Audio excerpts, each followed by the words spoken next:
The subcompact handgun is one of the most commonly carried firearms for self-defense in America. In this session, let me show you a few different ways you can make the most out of this subcompact handgun.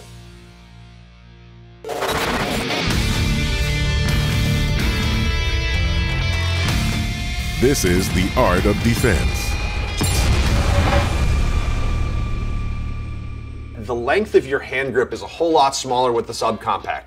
So we have to adjust how it is that we engage our grip with our primary and support hands. The concentration for the rotation should be between your ring finger and your pinky finger rather than underneath your pinky finger for your leverage. Same thing on the support hand. Normally we're using that pinky finger to be able to rotate to cause the most leverage possible. In this case, we're not down that far. It's in between the ring finger and the middle finger where we can concentrate to get this firearm not to rotate as much in recoil.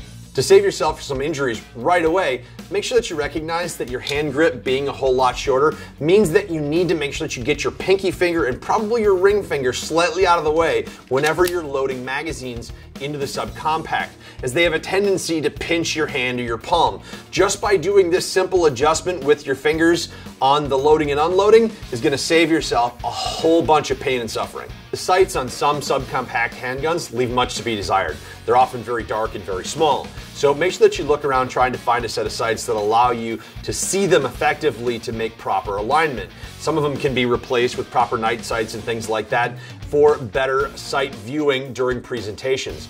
Also, because of the sight radius, some people with vision challenges may find lining up sights on subcompacts to be more challenging.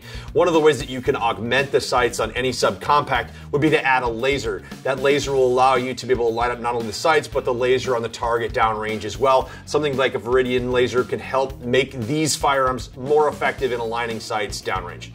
I can't stress enough the importance of a high quality holster for any handgun that you happen to carry. But for something like a subcompact handgun where you're having to dig this out under stress and the small size of the grip on the firearm itself, don't skimp on a quality holster. Make sure you have one where you can secure your grip on that firearm the first time every time. That's going to make that draw fast and effective. It's common knowledge in the defensive world that people will buy subcompact handguns, put one or two magazines through the firearm, and then not shoot them again.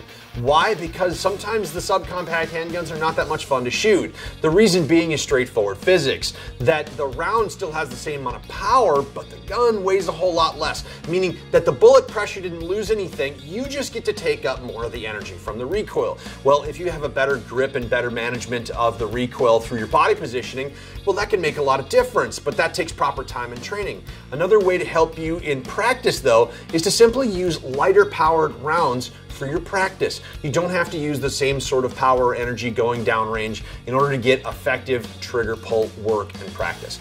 Absolutely critical to running a subcompact handgun is how effective are your shooting fundamentals. Shooting fundamentals of stance, grip, sight picture, trigger press, and follow through.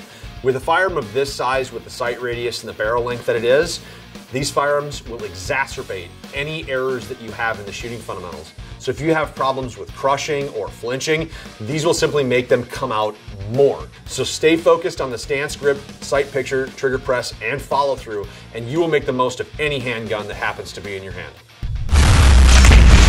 This has been The Art of Defense, brought to you by Viridian Weapon Technologies and Springfield Armory.